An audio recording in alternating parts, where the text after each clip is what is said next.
today. And I guess this does show that this is exactly why we're here and what this building is called Skills Matter. Okay, it's early morning. Welcome everyone to Inside SQL, the first of this conference. I hope there will be more. I realize it's early morning. We'll have a full day of high-level deep dive sessions ahead of us. So I decided the first session of the day should be an easy start. So I'm going to talk. First, I need to show this. This is the schedule. I'm not going to spend much time on this because we're already late. But I'm pretty sure everyone has the schedule. Very important, if you want to have prizes, make sure you're here for the raffle draw. If you're not there, then we're all going to poke fun of you and you don't get your prize. So, I'm going to talk about query complexity. T-SQL, powerful T-SQL to reduce query complexity. And what am I going to, when I say query complexity, what kind of query am I thinking of? Maybe all of you have queries in their mind. This is the type of query I'm thinking of. And the screen is a bit small. This is only half the query. Here's the rest. As I said, I'm going to do this make this a light start. My afternoon session will be a real deep dive session. This is just shallow. Anyone ever inherited code like this? Yeah? Just a few? You're lucky, because this code is actually formatted. When I inherit code, it usually looks like this. Yeah, I realize, I hear that I'm not the only one. This kind of query is sometimes needed. Well, this kind of query is sometimes needed. There's never an excuse for this. But today we will be looking at ways to reduce the complexity of that query, and our key weapon today will be the over clause. Anyone ever watched cooking shows? Gordon Ramsay, cook-offs, MasterChef? You know there's one secret ingredient for every meal. Salt and pepper makes everything better. Today, for the next 90 minutes, the over clause will be our salt and pepper. We will make everything better by using the over clause. My name is Hugo Cornelis. I do a lot of things. Nobody cares about this. The only thing you care about is where you can contact me. If you have questions, if something isn't clear, if you have questions now, just ask them, not you, Gail. If you have questions later, everything has sunk in and you realize, okay, I didn't really get it. I thought I got it, but I didn't. Contact me. Also, after the session, you can download the slides and the demo code from this link, spoke@InsideSQL02. The only thing you need to remember is 02. The rest is fairly obvious, I hope. And I think it's the same for all sessions today, except for the 02, of course. So for today, I'm going to talk about the SQL paradigm. Those who have... there is a paradigm in using SQL that you need to be aware of, because it's both a strength and a weakness of the language. Then I'm going to show 4 specific problem queries. First, how we solved them before SQL Server 2005. Anyone here still forced to work with SQL Server 2000 or older? Well, today we are. Welcome back to for a trip down memory lane. Then we will be looking at how the over clause was introduced in SQL Server 2005 and how some of our problems became easier to solve. Anyone here working on SQL Server 2005 or 2008 or 2008 R2? Yeah, I've got a few of those servers myself as well. And then we will fast forward to SQL Server 2012 when there were some major improvements to the over clause and our life really became easier. And the improvements are called windowing extensions, and we will show how our previous solutions got replaced by even better solutions in 2012. And then, if there is still time, and we should have because it's a 90-minute session today, I have a small dessert for everyone. And after that, we will wrap back to the original simple query I showed at the start. So, let's get this started. The SQL paradigm. Anyone here accustomed to using third-generation languages like C#, VB.NET? Few. Well, for those, you know that when you code in such a language, you have to explicitly tell the computer what to do. I sometimes compare this to a morning ritual, like, okay, I switch off the alarm clock, I get out of bed, I take off my pajama, I take a shower, I towel off, I brush my teeth, I get dressed, I have breakfast, I step in the car, I drive to work, I sit at my cubicle and I follow, I start working. That is the third generation language approach. Exactly specify what to do first, what to do next. If you process data, you have to code a loop to process a single row, do what you need to do, move on to the next row, etc. And if there's ways to optimize it, it's your task as a programmer to implement them. Now, this is how I see my morning ritual, but my boss has a different view of my morning ritual. When my boss thinks about my morning ritual, he will just tell me, Hugo, tomorrow make sure you're in the office at 8. That's how SQL works. You don't tell the computer how to do its job, you only tell the computer what you need done. So if you code in SQL, you specify the results you want. And you let the computer figure out the best way to get there. Maybe the computer decides to brush teeth before showering or while under the shower. Maybe it has completely different ideas about a morning ritual. I don't know. I don't care. The thing that matters is that you only specify the result, and the optimizer, which is a very smart piece of software built by Microsoft and by some competitors if you're looking at other database products, has very smart ways to find a fast way to get those results. We also call this working set-based. We process all rows at once. In reality, the optimizer will still eventually revert to looping over the rows, but we don't care about that part. That's internals. So from a developer perspective, it's a single query that specifies the entire result set, processing everything at once. There are some weak spots with this. And well-known weak spots in SQL were previously percentages of a total, running totals, moving averages, or a difference with a previous row. Does anyone see a leading theme in these four? Again, not you, Gail. You were way too smart to answer my questions. Anyone? Okay, Gail. Now you can. No voice left. Okay, go to her session later today. She doesn't have any voice left. You'll have fun. Okay. So the leading theme here is that each and every one of these problems is defined in terms of something relating to other results. And if you specify everything at once, then when you start specifying, you don't have results. And when you have the results, you're already done specifying, so you cannot refer to those results. And that's a big, major, weak spot of classical SQL. You cannot refer to other results, so sometimes you have to repeat entire queries simply because you want to refer to something that is in the results. And that tends to be slow, and mostly the focus today, complex and yielding very long queries. So let's jump let's jump into the demos and look at how this worked previously.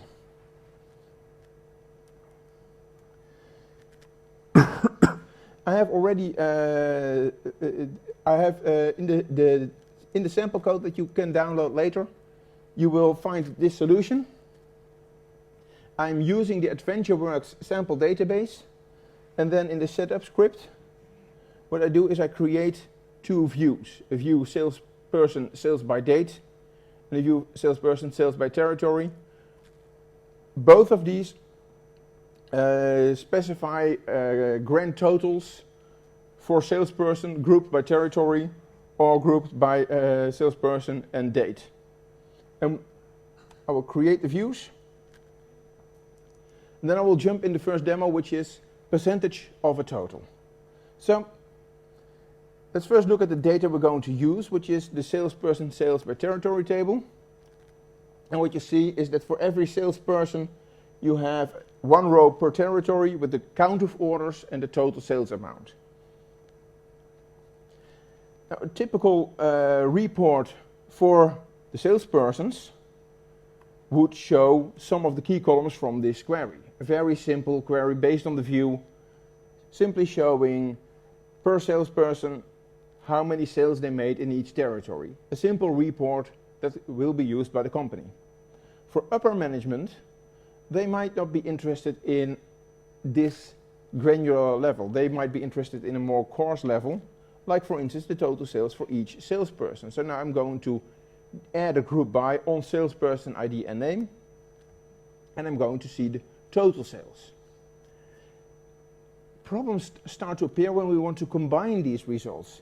What if we were to say, okay, Stefan has a total sales of, well, let's round it to roughly 1 million. And now we're going to look at how much he has in each territory. Then there's 233,000. Well, actually, I want to display this as 23%. I want to show that Stefan Young has 23% of his sales in territory 1, and very little sales, only, 3% or so in territory 3. This might be input for a dashboard with pie charts and stuff like that. That's the BI room. I'm not going to do that.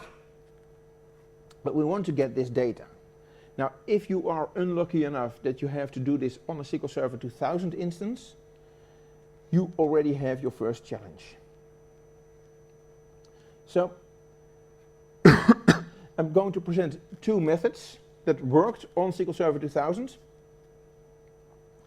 And when there are multiple methods, you obviously want to test both for performance and then pick the one that performs best, or if performance is equal, pick the one that you like best for maintainability. So one way to do this is to take the base query that has a row for each salesperson and territory, and then have a subquery that computes the total sales for over all territories for that salesperson ID, a correlated subquery. This gives us the desired results, and on this small sample set, it's pretty fast. And well, if it's just this, it's not overly complex. Remember, this is about query complexity. Well, if you look at this query and think, this is not complex, I can understand this, even on a Monday morning, remember that this is a view. What if you have not defined this view? What if this is a large complex query? You have to repeat it twice. And repeating a query twice in this construction means that the complexity starts to build. And this is just one single problem. The alternative solution is to use a derived table. This derived table is basically this query. I'm going to put it in as a derived table and then join to this from the other query, which will give me the same results, but also at the cost of referencing the view twice. Or if you don't have a view, repeating the query twice. Percentages are the biggest issue. It's not nice to have to repeat the query, but it's okay. What about running totals? Everyone ever needed to add a running total to a report? See some people nodding their heads. Either they have fallen asleep or they have had this problem. So we're now going to look at the salesperson by date example, which looks similar, but now the aggregation is based on the sale date instead of the territory. Now, in this report, we might want to add a running total, see how much they have sold unto that date. For SQL Server 2000 and before, the best way to do that was to do, people call this a triangular join. It's a join not on equality basis but on inequality. The first row joins to nothing, the second row joins to one row, the third row joins to two rows. And if you have 1 million rows, then row number 1,000,000 will join to 1,000,000 minus 1 rows. So you get something quite close to a Cartesian product, which is usually not good for performance. And also, well, it's not really a simple query. There is a way to simplify this join clause, but I found that the simpler version of this join clause usually performs a bit slower. So I use this slightly more complex join clause.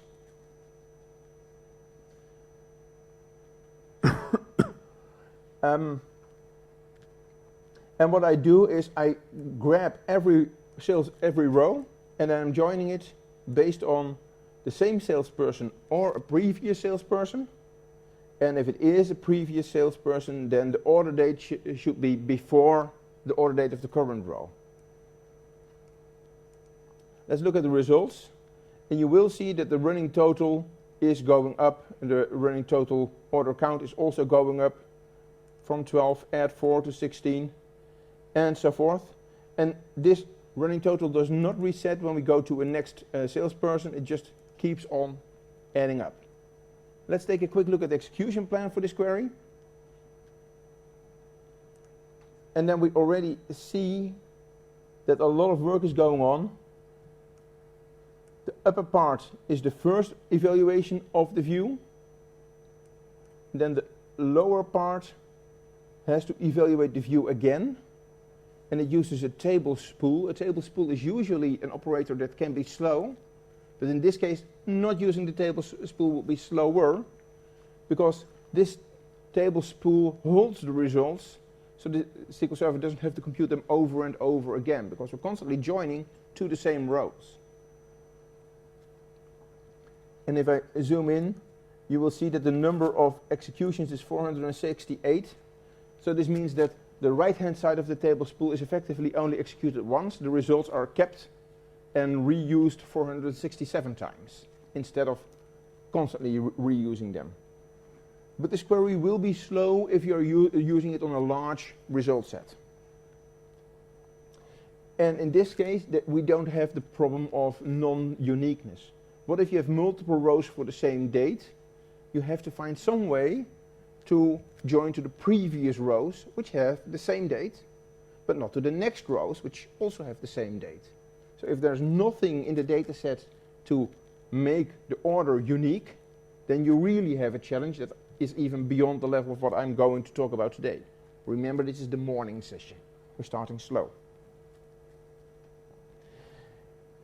Now, this, while clunky, is, in my eyes, a fairly acceptable solution if the number of rows is low enough. But not every report wants every running total to be the same. For instance, you might have one running total overall, as we saw in the result set, and another running total that has to reset for each new salesperson. So, going back to the result set, maybe we want, there's the change, maybe we want this total to keep growing, but this total to reset when we change salesperson. It's not uncommon to have such a request.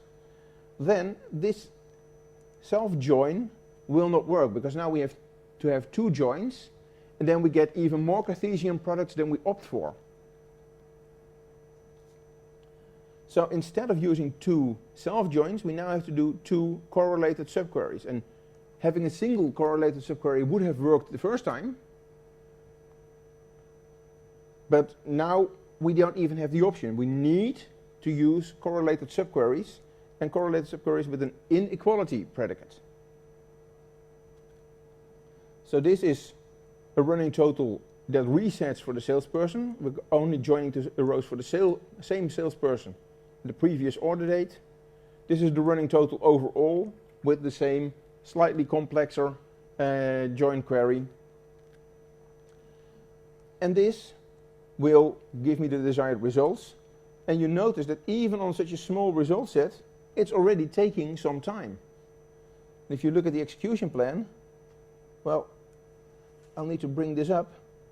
You will see that an enormous amount of stuff has to be done, and that some of these arrows are pretty thick, and we even get sort warnings. Come on, pop up. Spill level 1, 8 spilled threads. This sounds serious, and it is serious. This means that we didn't allocate enough memory, and we had to spill to TempDB, which is much slower. So there's a lot of nastiness going on this query performance-wise. But what's worse, I now have in the results, I do have the desired effect of one running total that resets and one running total that continues to grow. But what if I also wanted to have the same running totals for the order count? When I joined, I could simply add more columns because I joined to the table. But now I have subqueries. So if I want to add a similar running total for the order count, the only thing I can do is copy, paste. And now I have 4 correlated subqueries. And you can imagine that this grows pretty quickly if you're doing some serious BI with 20 columns. Which is why in SQL Server 2000 we never used this method. Yes, it works. Yes, it's set-based. Yes, we all want to have set-based. Not here. If you actually have to do this on SQL Server 2000, please write a cursor. And yes, never write a cursor, except in this case.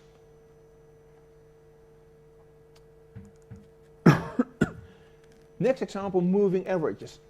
Does everyone know what a moving average is? Either we all are sleeping or nobody has a clue about moving averages. Okay, I'm going to go with the latter. A moving average is if you want to have an average of over a small window. It's often used when analyzing the stock market. When you look at the stock prices and you only look at the current price, well, day traders might do that sometimes, but the current price is fluctuating so hard.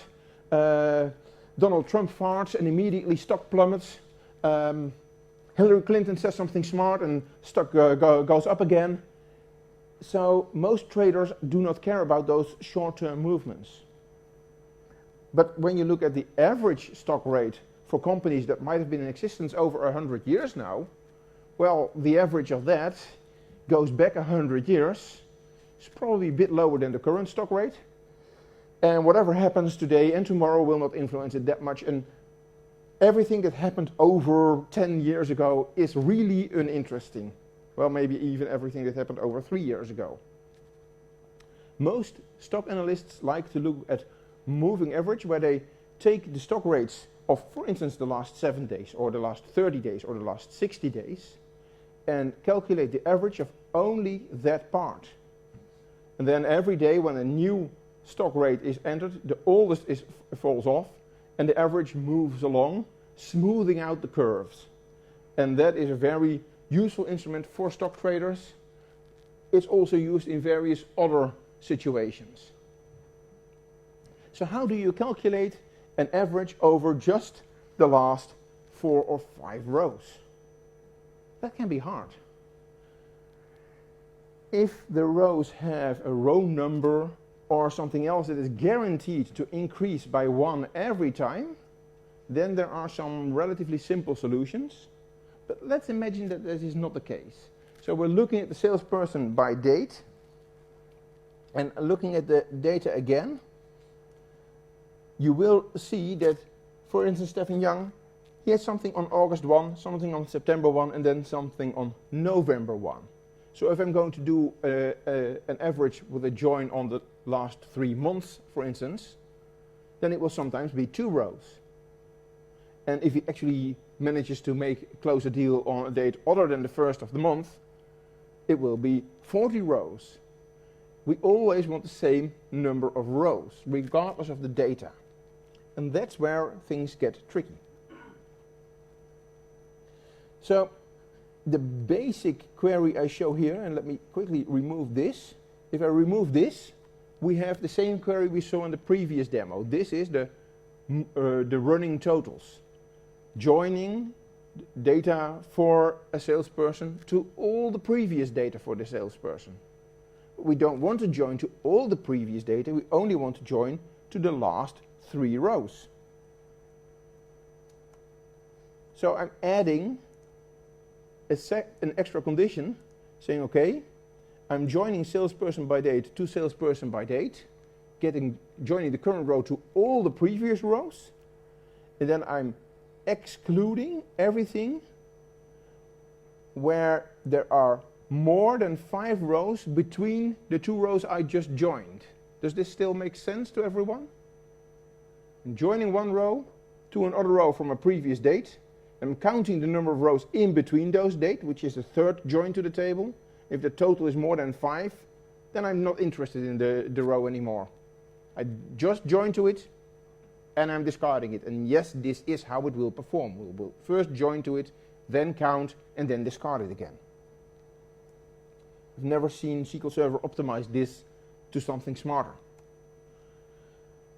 So yes, on this very small sample, the results are pretty fast. Please do not ever run this query on your multi-terabyte production database. Your server will probably be working for a few years.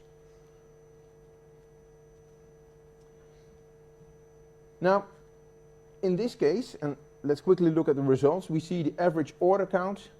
It goes up, and then at one point, you will see that here, even though the order count 1, you expect the normal average to go down, but the moving average does not go down because it's the average of the last 5.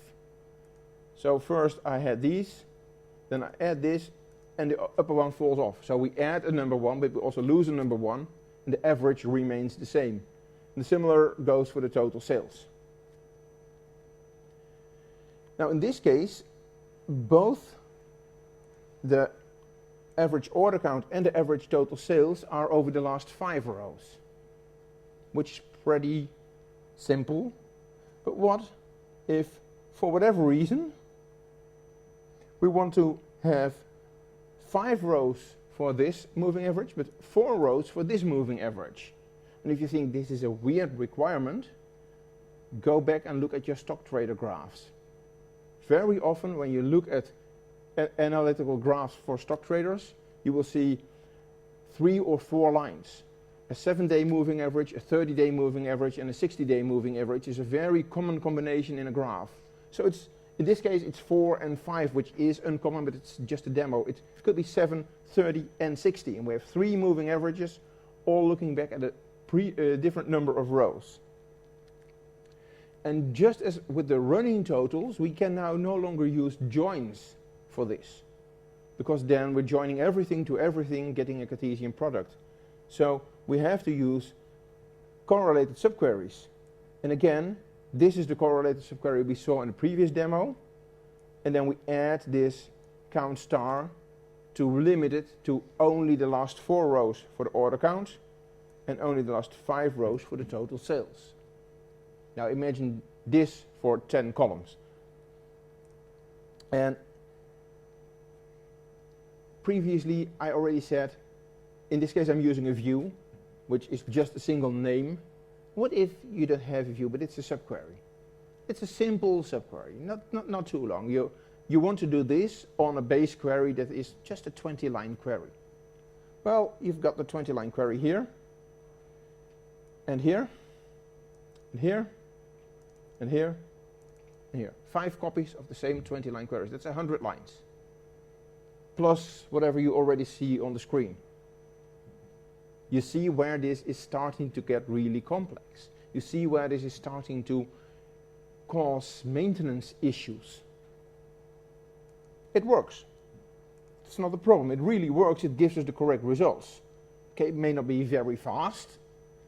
And again, there may have been better ways to do this using cursors or other non-set-based tricks. But today I am focusing on the set-based solutions. Now, the benefit of this query is that it is fully ANSI compliant. So if you ever need to port to Oracle, to MySQL, to Postgres, then this query should still work. If you are sure that you will never port, then you can use a slightly simpler query, and I cannot take credit for this. This is a simplified version of a query that was handed to me by Peter Larsson. We will see the original query later, because he posted it in response to me seeking assistance on a problem, and he gave me the assistance, he gave me the query, and then I realized I can simplify it to this for this example. So this is not ANSI-compliant because it uses top. Top is not ANSI standard. But it is slightly less complex. We now only have 3 copies of the base query. And we still get the same results, and I think it's also slightly faster. Now, there is one problem with moving averages. They always lag behind. If you analyze stocks on a 30-day moving average, you're actually looking at the average over the past month. What I would like to do is center the average around now. Now, of course, when I look at today's stock, I cannot do the average of the next 15 days and the previous 15 days, because if I have access to the stock prices for the next 15 days, I can make money without the analysis. But when I look over the history and I look at the moving average for over all of 2015, I can easily, for the moving average of, for instance, October 1, take all stock prices from September 15 to October 15, and then I have a moving average centered around that day. You already heard in my description, I'm looking back 15 rows and forward 15 rows.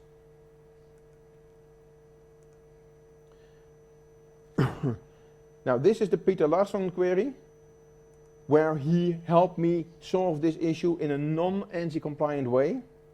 It uses the same trick, but now I'm doing a select top 3, the current row and the previous 2 rows, looking backwards. And I'm doing a top 2, looking forwards. So why top 3 and the top 2? Because this row includes the equality, and this one excludes the equality. So that the current row is included in this subquery, but not in this subquery. I'm then union all those rows together. So this marked query gives me the current row plus the 2 previous and the 2 next rows. And then I'm going to do an average over that. And there we have our moving average of order count, looking backward 2 rows and forward 2 rows. Same for the sales, looking backward 3 rows and forward 3 rows. And then our total query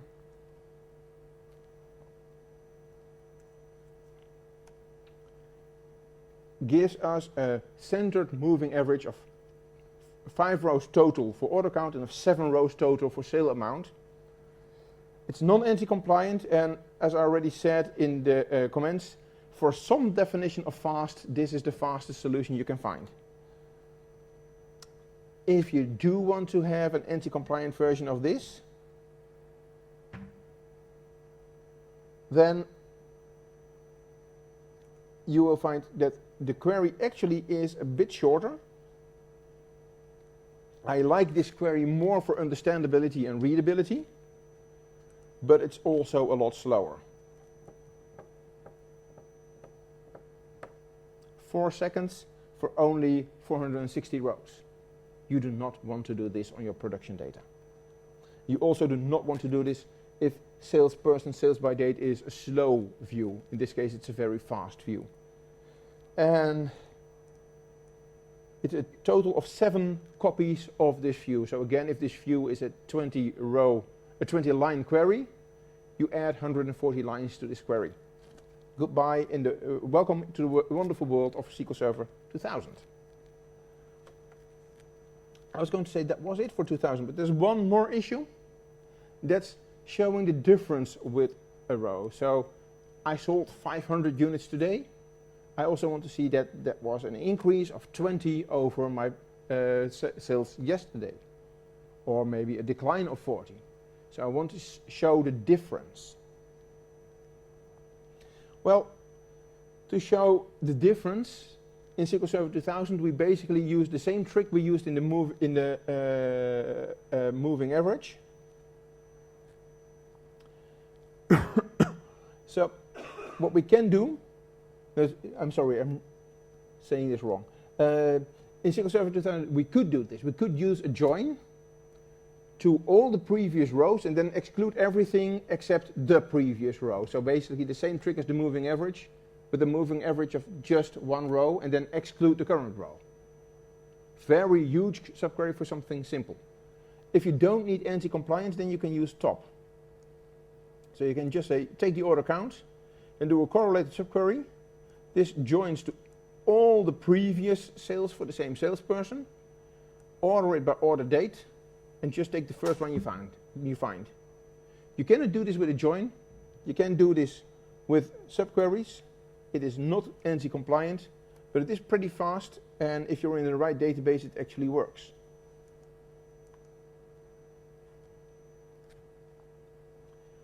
And I decided not to do this, because it would be a huge and very complex subquery, and really, if you need to do this, and you need to be ANSI compliant, again, please just write a cursor.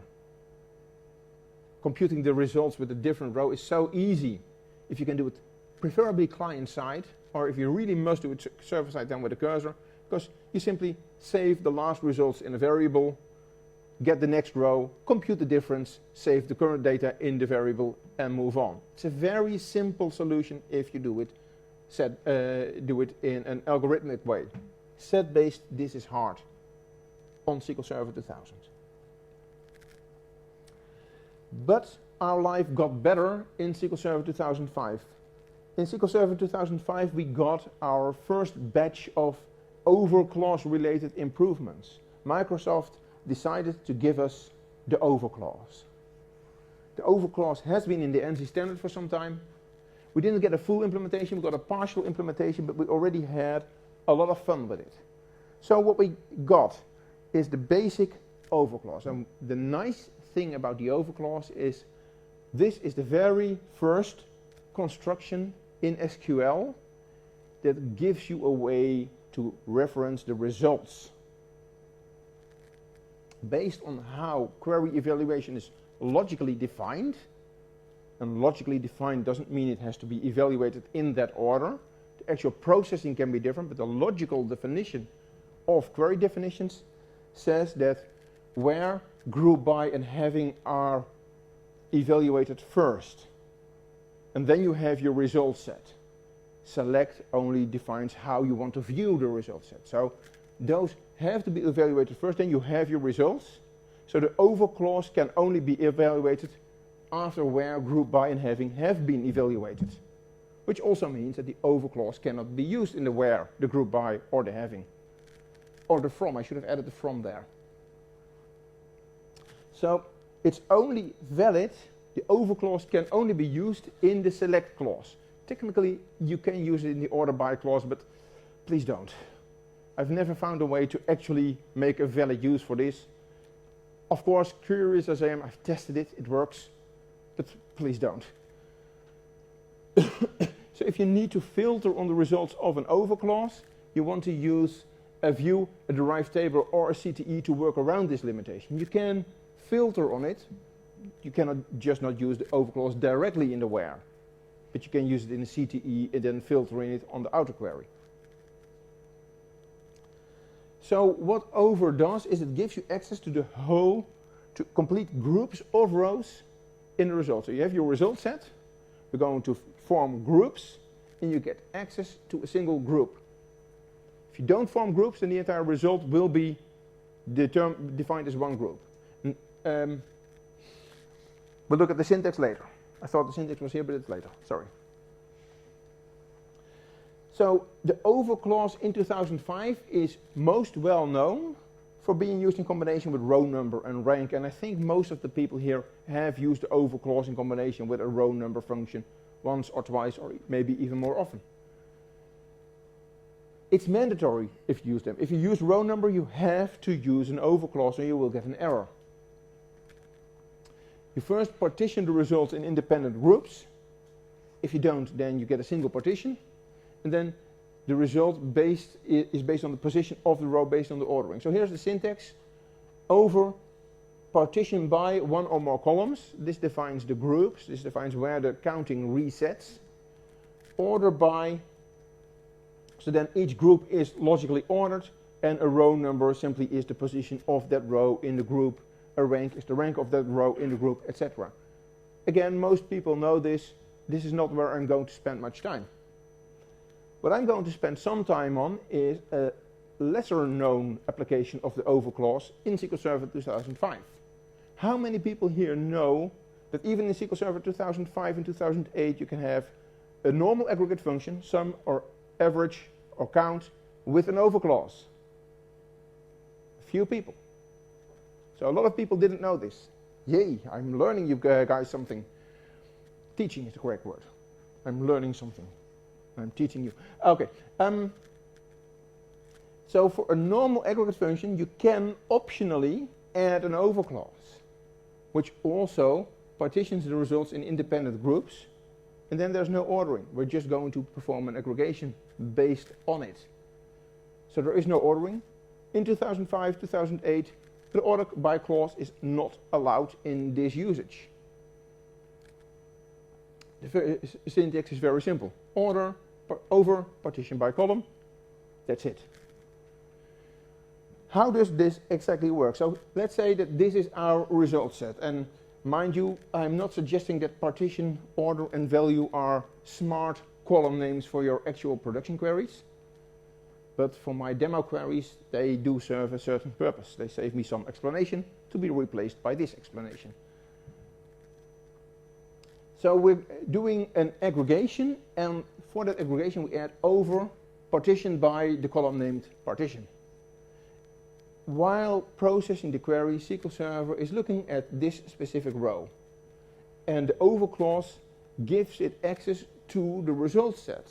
So here's a logical copy of the results, and the over clause, because of the partition by, gives access to this set of rows, all the rows that have the same value in the partition column.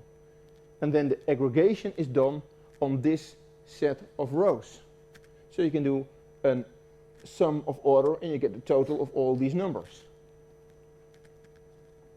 Let's look at the demo to see this in action.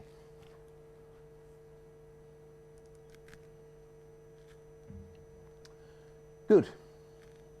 We're moving back to showing a percentage of a total. Let's first look at how the over clause works. So let's first comment out this. If you look at the basic results, this is the basic. Okay, this isn't. This is the basic query we saw before, just looking at salesperson sales by territory. Now, if I add a sum just like this, I would get an error because I have an aggregate function without group by, and that's not allowed. However, as soon as I add an over clause, the error goes away and I actually get results. And you see in those results that all those rows have the same value, and all these rows have the same value, and so on. So for Stephen Young, we added a column, and that column shows us the total sales for all rows of Stephen Young.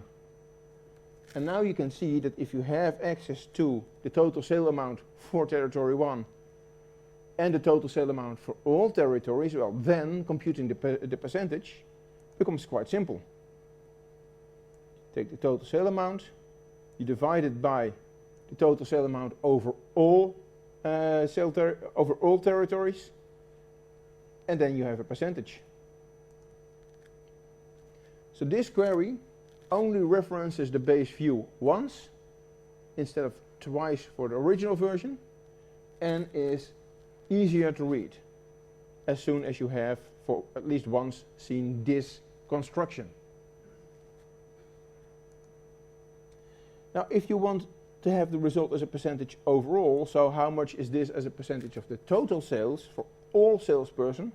Well, over nothing means we didn't specify a partitioning, so we get the total of everything. And now you will see that this figure 80 million remains the same for all rows in the result set. And you can get the percentage of a total by using the same expression here. Now it becomes interesting if you need to mix regular aggregates and these over aggregates. So what if we have, and let me quickly, never type in a demo. Let me quickly remove this. So we have this basic query. We saw this before, the total sales of every salesperson. We're not interested in territory. This is upper management. They want to see the total sales for each salesperson, but they also want to see who is performing what percentage. So they want to have a percentage column here. You might be tempted to just say, okay, add some total sale amount over nothing, just like we did before. However, we will get an error. The problem we have here is we're summing total sale amount with an over clause. Over clause gives us access to the result set of the query. There is no total sale amount in the result set of the query. It's even invalid in the result set of the query because we group by salesperson ID and name, so we don't have a single total sale amount for the rows in the result set. What you also cannot do, you might be saying, okay, we have total sales in the result set, so do a sum of total sales. This will also not work because the over clause is evaluated as part of evaluating the select. Total sales exists after evaluating the select. So total sales does not exist when the over clause is evaluated. What you actually need to do is you say, I have a sum of total sale amount. This is valid in my result set. So I can insert that, copy, paste, and now we have a valid query. And I have it here, slightly better formatting. And though it looks awkward, with the sum of total sale amount, it actually is valid syntax. And the first time you see this is like, what? And then by the time you see it for the 5th or 6th time, you will recognize it and say, okay, I know what this means. And obviously you can then do the division and do the percentage. I didn't include it here. You can also say, for instance, I have a sum of the total sale amount. This is the total sales for each salesperson. And then I want to have the average of that. So I want to compare the sales for Stefan Young with the average of the sales for every salesperson. So this is slightly more useful than a sum of a sum in this case. Stefan Young has 1 million. The average salesperson has 4.7 million. So Stefan really should up his game. He doesn't do very well. Michael Blythe, on the other hand, has over almost 2 times as many sales as the average salesperson. So he's doing fine. This is the kind of report that management likes. And of course, you would then present it as a percentage. So Stefan Young has 23% of the average. Michael is almost 200% of the average, etc. And as you see, this quite complex requirement can be solved quite easily. Moving on to the running totals. Well, actually, the over clause didn't help us in SQL Server 2005 for running totals. What did help is the apply clause. The apply clause is a sort of join. It's similar to a join, but the difference between apply and join is that what you apply here, this part can reference this. With a join, this has to be independent. With an apply, it can reference this. So you can have correlated subqueries in the from clause instead of only in the where and the select. This query does not perform as well as the solutions for SQL Server 2000. So if you need to do this on 2005 or 2008 and performance matters, you might still have to refer back to these queries. But if performance is not the most important and maintainability is, then this is slightly simpler. when you use it for running totals with different specifications, you really get an advantage. Because the running totals with different specifications, as I said before, at that point you can no longer join, because you join 3 tables, and with the Cartesian product you get way too many rows. But with the apply you do not have that problem. So you can do an apply join here and a different apply join here, and then I can add as many columns from those tables as I want without having to repeat the subquery. Remember, in the running totals version with the subqueries, adding more columns meant adding more copies of the subquery, which is horrible. With the apply version, you can just add more columns here. So, for this specific situation, the apply version on SQL Server 2005 is better than the SQL Server 2000 version, or maybe I should say less worse.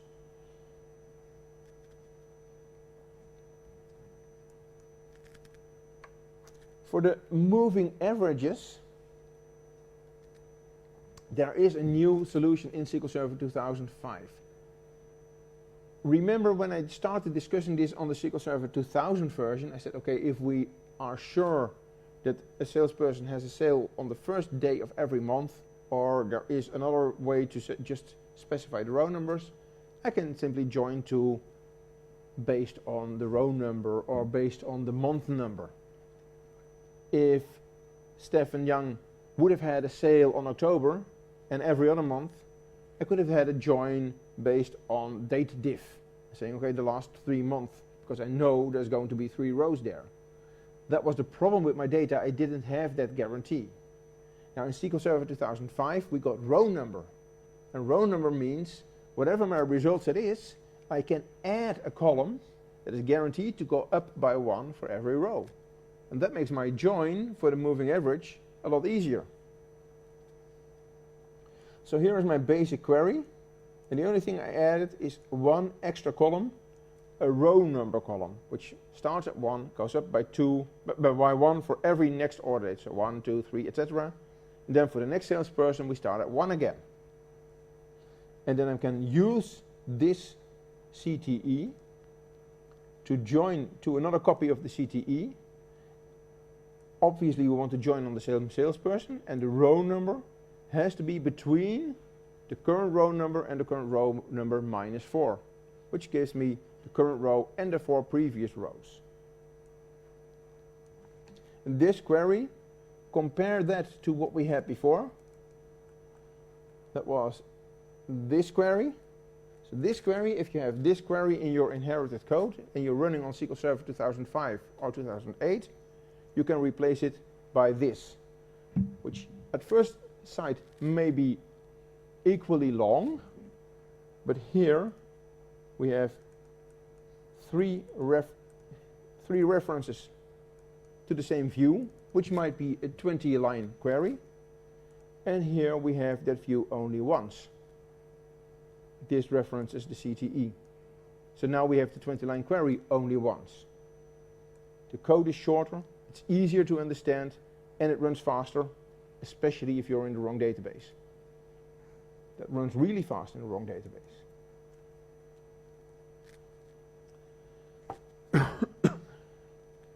I found that if you really want to have the best performance, row number is not the best solution in all cases. For this specific situation, perhaps not all situations, but in this specific situation, a cross apply with a top 5 is faster than using the row number solution. Not as easy to understand for people inheriting this code. And when I write code and think about maintainability, I like to keep in mind that whoever inherits my code later might be a crazy ex-murderer who knows my address.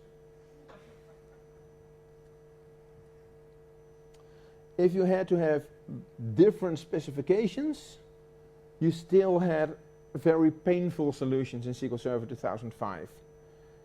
This solution, join on row number, will not work if you have one moving average over 5 rows and another moving average over 3 rows. because then you still have a join and another join, which gives me way too many rows and duplicates.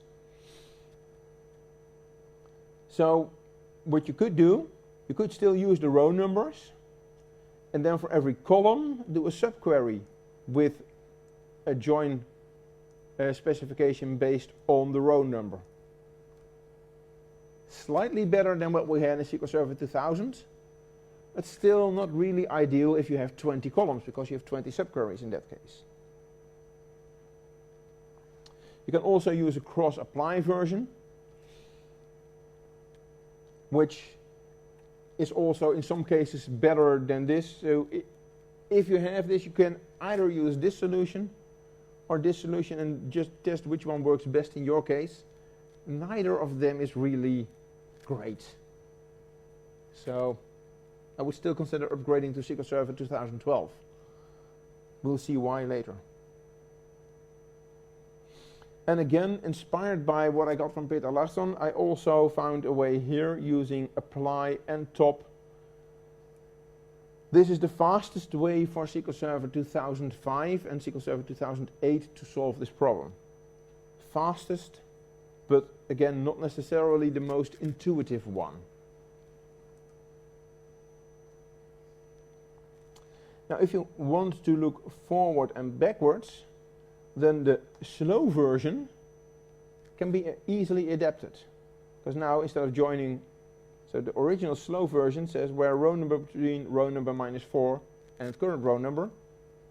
To look forward and backward, you simply do a between. Wait, that's the wrong one.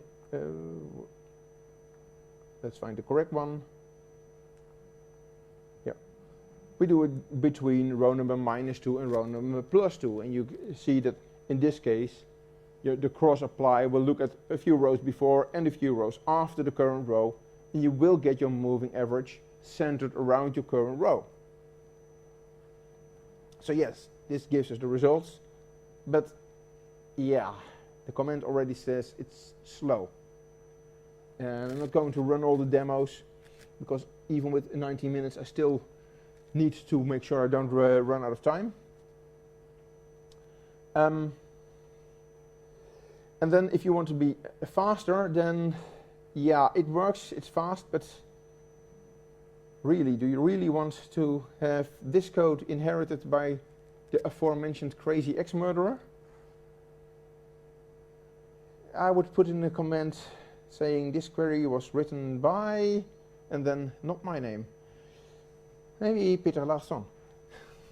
That would be nasty. So, and again, it adds up. We have 5 references to the view here. Again, imagine it's a 20-line query. We have 100 lines. Yikes. Last demo for 2005, and then we will finally move into the current decade, is the deltas. If you want to show the difference between the current and the previous rows, again, row number is ideal. Use the same CTE numbered rows to add a row number to your results. Then join numbered rows to numbered rows on row number -1. Why do I have a left join here and not an inner join? Anyone? Yes? Because of the first row. If you do an inner join, then you lose the first row, because the first row has row number 1. Join says join to row number 0. There is no row number 0. You lose it. And in this case, because I have a left join, the first row will simply not show a delta, which is correct, because there is no delta to a previous row. And this is just for the curious among us. I often debate whether I should even leave this in or not. After seeing for some problems that apply and top give us a better solution, I decided to try it here as well. It gives us a solution, apply and top. It's slower, it's more code, it's harder to understand. Don't ever use this.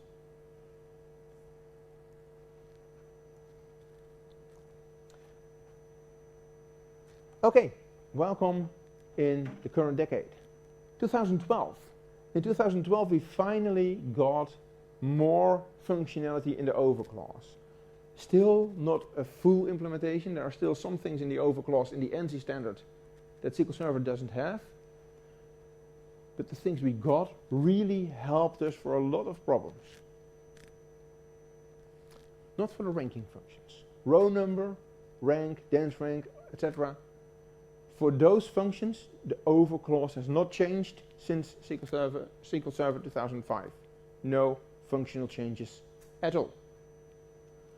But for aggregate functions, the sum and the average and the count, we got windowing extensions. They're great. We also got some new analytic functions added that use the overclass, but we're not going to talk about them in this presentation. It's only 90 minutes, it's not a full day. So, what exactly are windowing extensions?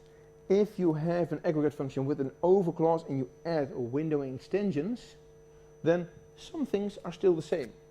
You still partition results in independent groups based on a partition by, but then you define a window on that group. So you already have a partition, and then it's like a window. And what is the effect of a window? Well, when I look at through a window, I see part of the audience. I don't see you there.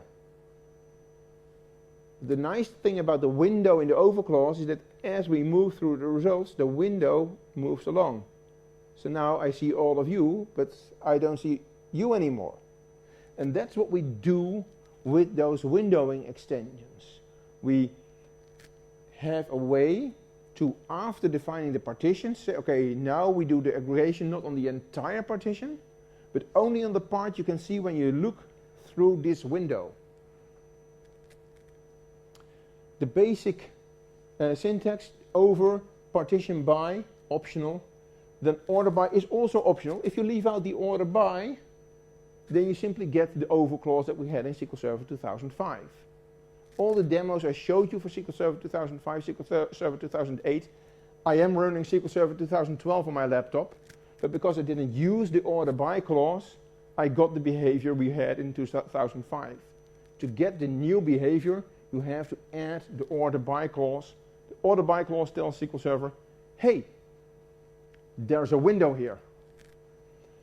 And here's how it's defined. You define an order. In the case of this window, the order is defined by where every one of you is seated. So the order in this case is based on a geographical position from my perspective. And this defines how big the window is. It's a rows or range specification defines how big the window is. Is it this window? Is it this window? Is it this window? This window? They don't have to be symmetrical. They can be just the way you define it, and that's specified in the rows or range specification. So looking at the rows version first. The row specification reads rows between something and something. And the first something defines the start of the window, and you can specify it as a number preceding, as the text unbounded preceding, or as current row. And the end has a similar specification, except there you usually use a number following, unbounded following, or current row. When possible, try to use unbounded preceding as the start. When possible is the key word here. Never, ever, ever do something for optimization if it invalidates the results. Nobody cares how fast incorrect results are produced. If you need something else for correct results, forget about this. But if you can do it with unbounded preceding, then do so. Because there is something called fast track optimization. I'm not going to go into internals here, that's not in scope for this talk. But it really helps performance a lot if you can use rows between unbounded preceding and something. So here's the same demo I had before. We're still partitioning by partitioning, and we're now also ordering by order, and then we have rows between two preceding and one following. So when we are evaluating this marked row, rows between two preceding and one following means this is the size of the window. Why this? Well, two rows preceding, one row following. This defines the window. So what happens at the boundaries? Well, for this row, the window is simply smaller. Yes, there is a row preceding here, but there's no data there. So it's like when I move this window, when I'm here, I only see 3 guys. Now the number of people I see increases, and now it's just the cameraman. The partition boundaries are always respected. So if you have a partition by defined, then this following row is not really a following row. It's a new partition. So again, here the boundary ends here. If you specify rows between unbounded preceding and something, then we always start at the start of the partition. It's like I do a window like this. You see that this hand does not move. You guys are always in my window. Similar for unbounded following. In this example, current row. Well, current row means actually what it says on the cover, the current row. Very simple. You could use 0 preceding or 0 following instead of current row. Of course I tested it. I'm a geek, I test that stuff. And I will never use it because current row is so much easier to understand. Now if you use a range specification, range between start and end is very similar. But you will notice that there's no number preceding or number following. With a range specification, you're limited to unbounded preceding, unbounded following, and current row only. No other specifications are allowed if you use range. More important, there's a small behavioral difference. That behavioral difference is only ever relevant if your order by column is not unique. So in this case, in the order by column, you will see 2 values 3. There's a duplicate here, which might be fine in your data. It's perfectly valid to order by something that is not unique. And now there's a difference. If you say rows between current row and unbounded following, then you will always get only the rows that are presented later in the result set if you order by that column. For a range, the window is defined by the values. So range between current row and unbounded following says in the current row the value is 3. So the window is defined on everything with a value 3 and higher. And that means that for the range specification, these 2 rows look at exactly the same window because they have the same order by value. That is the only difference between rows or range in the specification. Very minor, very subtle difference. Oh, and then there's one thing, range performs way worse. Who cares, right? Well, I care about performance, and that's why I also want to point out something in the defaults. One default that I personally dislike but doesn't really ever hurt someone is you can just specify rows start or range start. So for instance, what I often see in posted code is rows unbounded preceding. Rows unbounded preceding means the same as rows between unbounded preceding and current row. That's one of those factor which you have to memorize, or you have to look it up. And I don't like it. I like to be explicit in my code. It's just a few keystrokes extra. Come on, people. Use a tool, use SQL prompt, or if you don't like Redgate, use SSMS standard, what's it called, IntelliJ nonsense. There are tools for that, or just type. It's not that many keystrokes, it makes your code way easier to understand. Okay, with that off my chest, there's one other thing. You can also exclude the rows or range specification completely. You can just say partition by something, order by something, done. And order by something means there is a window. And then you don't have a rows or range specification. So how is that window defined? Well, that's where the default comes in. Range between unbounded preceding and current row, which is in most cases just a running total, except for this small thing called range. if your order by column is unique, then you will never notice the difference until you look at the performance, because range performs miserably. So always add that order by specification. If you need this, type rows between unbounded preceding and current row. And if you really need this with range, still type it and add a comment saying, sorry, Hugo told me never to use it, but I really need this. I know it performs bad, but I really need this. Go complain to the manager who requested this functionality. Or something like that. Demo time.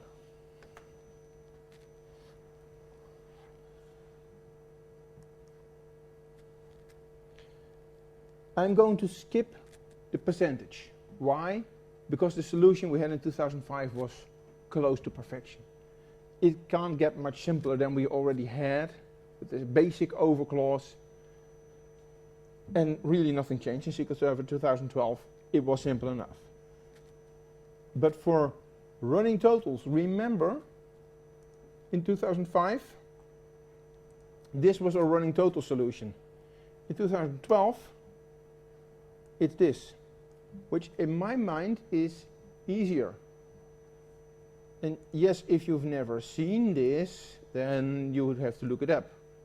But once you know the clause, this immediately says, hey, I'm going to do a total of all orders, no partition by, so I'm going to look at all the rows. I'm going to order them by salesperson ID and order date. And rows between unbounded preceding row and current row, it means every row before me. Hey, that's a running total. And this works.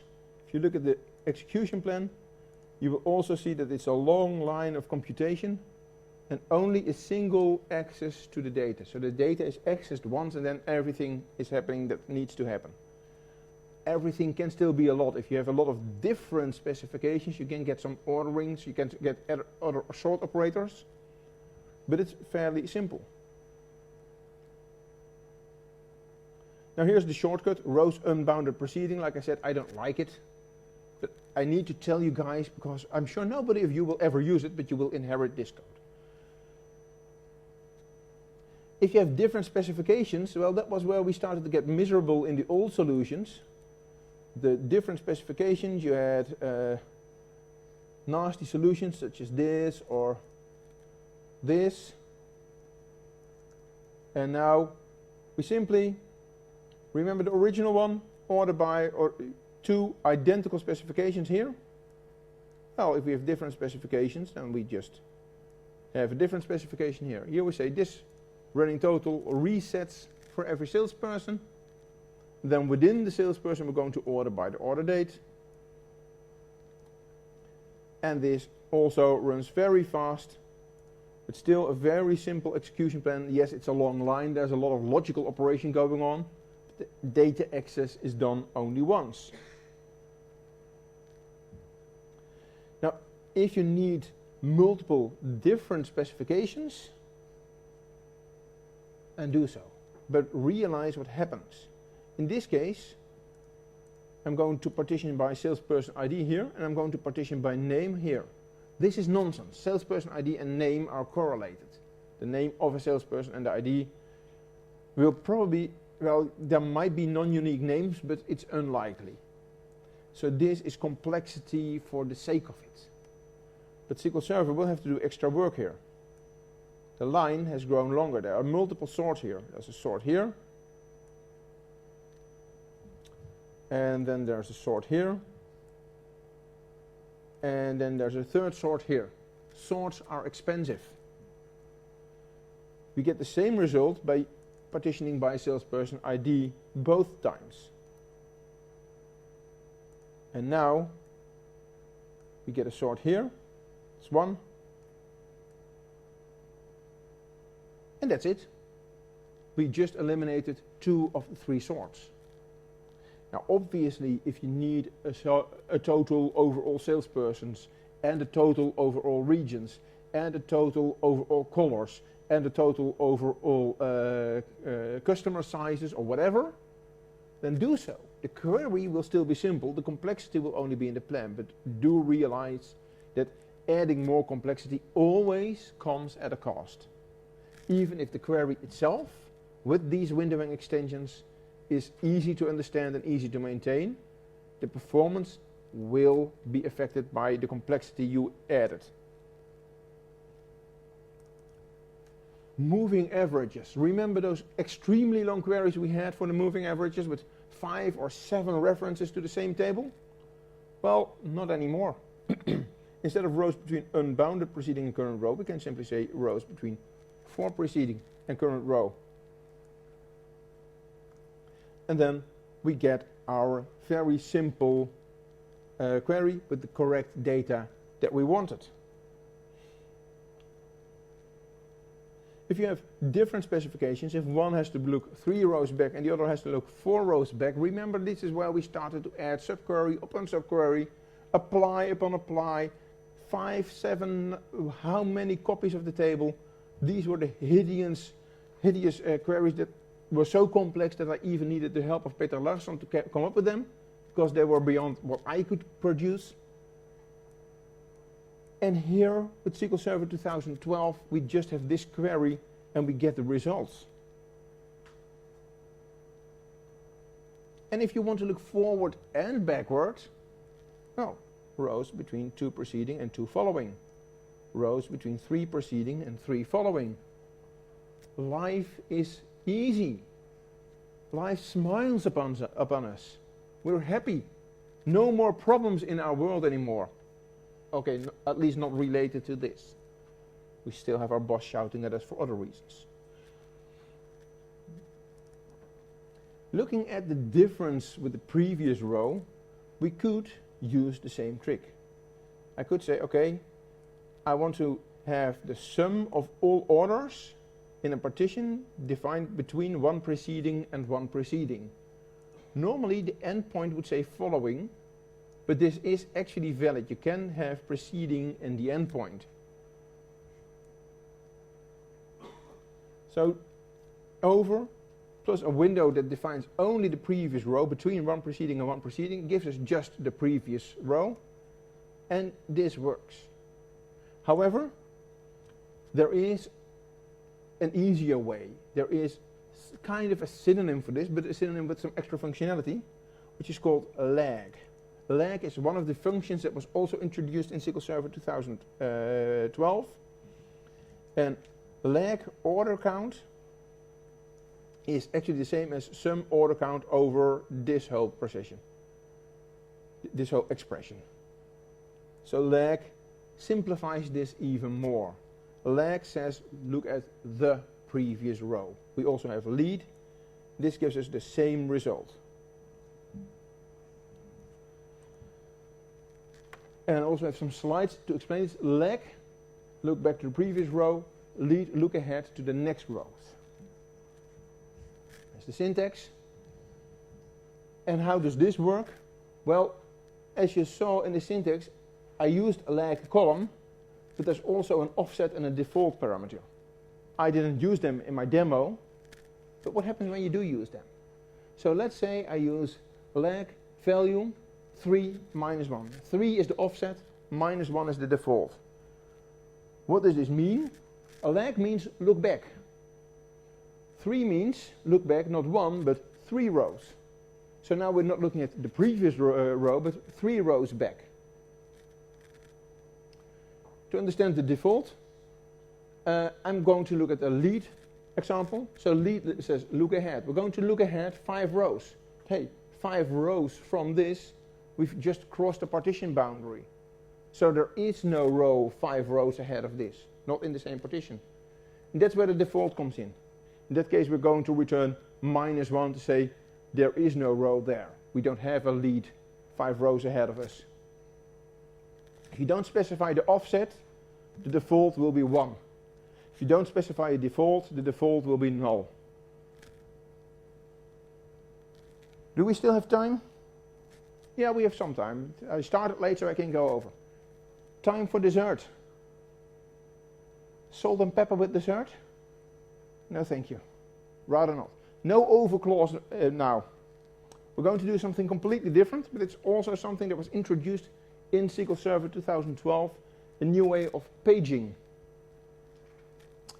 This is this is the Dutch Google, but what I want to show here is we're on page 37 of the search results, and it's page 37 of about 112 million. Who thinks that Google returns 112 million pages to my browser when I submit the search results? Who thinks that every time I click next, volgende is next, who thinks that every time I click next, a query runs on Google to produce the next page? That's what happens. And it's not a SQL Server query, but we all face similar issues in our work. And we want to solve them. And that used to be hard until SQL Server 2012.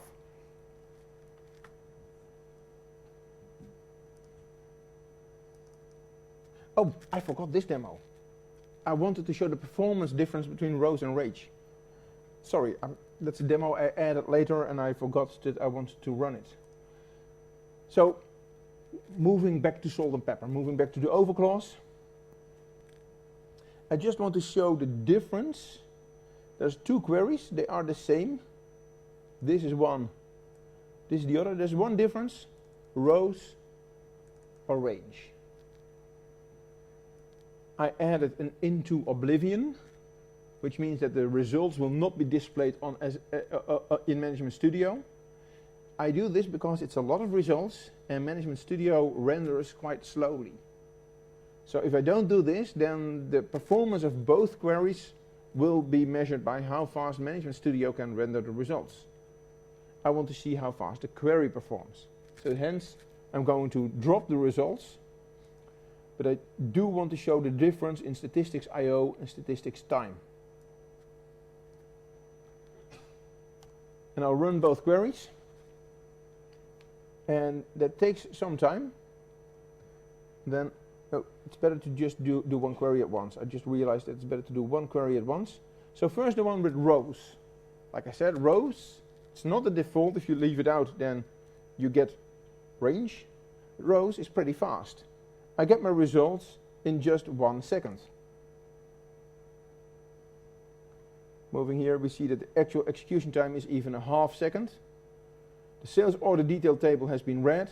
There is a work table, but as you see, the number of reads and writes to the work table is 0. It's not used. And we finish in half a second. Now looking at range, same query with range. This is going to take a while. 4 seconds, no, 2 seconds. It was 4 seconds when I tried it yesterday, but my computer is in a better mood today.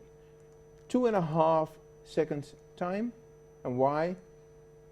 Because there is quite a bit of I/O going on a work table.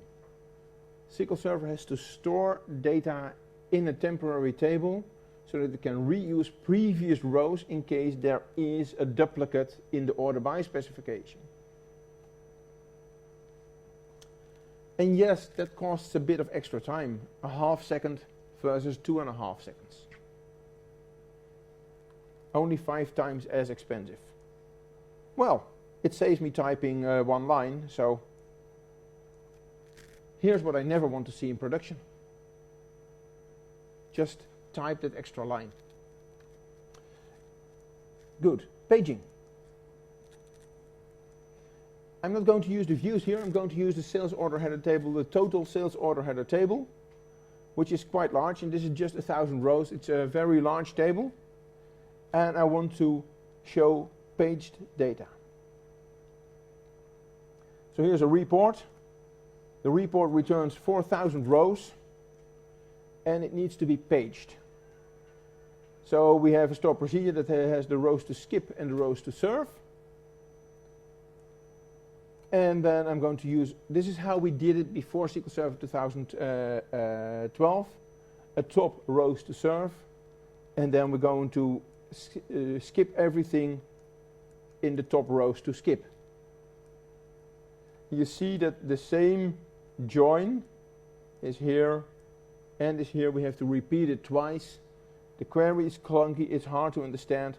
Yes, it works, and it's slow. This didn't work before SQL Server 2005 because you couldn't use a variable here. Before 2005 you could use this, but you had to use dynamic SQL because you couldn't use a variable in top. This version actually worked on SQL Server 2005, but really, who wants to maintain this? On SQL Server 2005 and SQL Server 2008 we could use except, but again it's complex, we have to duplicate a lot of logic. Or we could use row numbers. Couldn't really do, I didn't really have enough data to determine which was faster.